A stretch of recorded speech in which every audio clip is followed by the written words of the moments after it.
राजधानी भोपाल से खबर आ रही है। मध्य प्रदेश में चुनाव आयोग की बड़ी कार्रवाई देखने के लिए मिली है। 23 राजनीतिक पार्टियां डी लिस्ट मान्यता रद्द कर दी गई है। आयोग को जवाब नहीं दिया गया, पार्टी समाप्त हुई है। देश भर में दूसरे चरण में 474 दलों का खात्मा हुआ है। चुनाव आयोग के द्वारा एक बड़ा फैसला लिया गया है, जिसमें मध्य प्रदेश की 23 राजनीतिक पार्टियों को डी लिस्ट कर दिया गया है।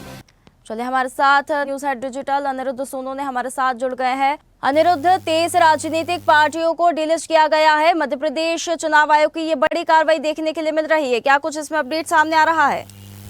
देखिए, चुनाव आयोग लगातार कार्रवाई कर रहा है उन पार्टियों के ऊपर जो फर्जीवाड़ा करके बनाई गई थी और उनका उद्देश्य राजनीतिक रूप से देश की या लोगों की सेवा करना नहीं बल्कि अपनी दुकान जमाना था। तो दूसरे फेज में चुनाव आयोग ने यह कार्रवाई की है, जिसमें देश भर की 474 उन पार्टियों को की मान्यता निरस्त कर दी गई है, जिन्होंने 2019 से न तो कोई चुनाव लड़ा था और न ही पिछले 3 साल का ऑडिट दिया था। और इनमें अगर बात करें तो 23 राजनीतिक दल ऐसे हैं जो मध्य प्रदेश के हैं और मध्य प्रदेश में ये भी कार्रवाई दूसरी बार हुई है। इसके पहले जब मध्य प्रदेश में कार्रवाई हुई थी चुनाव आयोग की, तो उसमें 15 राजनीतिक दल जिन्होंने कि अपना 3 साल का ऑडिट नहीं दिया था और 2019 से कोई चुनाव नहीं लड़ा था, उनकी मान्यता निरस्त हुई थी। और सेकेंड फेज में मध्य प्रदेश में 23 राजनीतिक दलों की मान्यता निरस्त कर दी गई है। और चुनाव आयोग की बात करें तो राष्ट्रीय चुनाव आयोग पूरे देश भर की 808 राजनीतिक दलों पर कार्रवाई करने का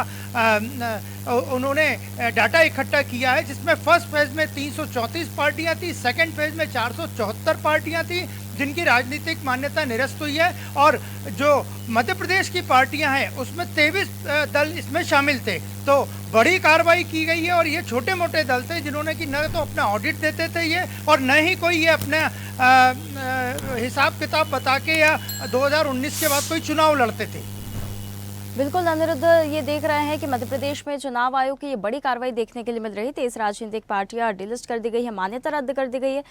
474 जो राजनीतिक दलों की मान्यता निरस्त हुई है उनमें मध्य प्रदेश के 23 राजनीतिक दल शामिल है, जो कि जिनमें बहुदल संघर्ष दल ग्वालियर, आदि जन मुक्ति सेना भोपाल, ऐसे 23 दल शामिल है। और ये वो दल हैं जिन्होंने कि न तो 2019 से कोई चुनाव लड़ा था और न ही 3 साल का अपना ऑडिट दिया था। और जहां तक बात करें तो फर्स्ट और सेकंड फेज में मध्य प्रदेश में पहले फेज में 15 राजनीतिक पार्टियों की मान्यता निरस्त हुई थी, सेकंड फेज में अब 23 राजनीतिक पार्टियों की मान्यता निरस्त हुई थी। और मध्य प्रदेश की बात करें तो यहाँ 111 ऐसे दल थे जिन्होंने मान्यता ली हुई थी।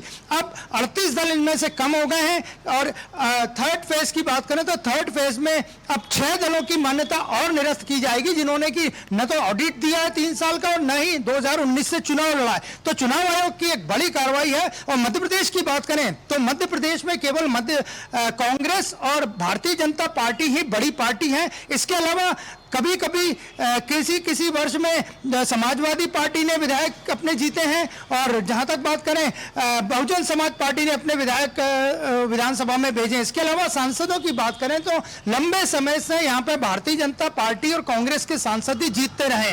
तो अब ये 23 पार्टियों की मान्यता चुनाव आयोग ने निरस्त कर दी है। इन पार्टियों को अब प्रदेश की राजनीति में कोई स्थान नहीं होगा। और मुख्यतः अब माना जा रहा है कि चुनाव आयोग की देश भर में इस तरह की जो कार्रवाई हुई है, देश न केवल वन नेशन वन इलेक्शन की तरफ बढ़ रहा है बल्कि 2 पार्टी सिस्टम की तरफ भी बढ़ रहा है, जिसमें देश भर में चर्चा होना शुरू हो गई है। बिल्कुल अनिरुद्ध, ये बड़ी कार्रवाई है चुनाव आयोग की। अब इसमें देखने वाली बात होगी तीसरे चरण में वो कौन सी पार्टियां शामिल होंगी जिनकी मान्यता रद्द कर दी जाएगी। फिलहाल बहुत धन्यवाद आपका हमारे साथ इस खबर पर जुड़ने के लिए। ताज़ा खबरों के लिए लाइक, फॉलो और YouTube पर सब्सक्राइब कर बेल आइकन दबाएं। साथ ही हर अपडेट के लिए विजिट करें swdeshlive.com।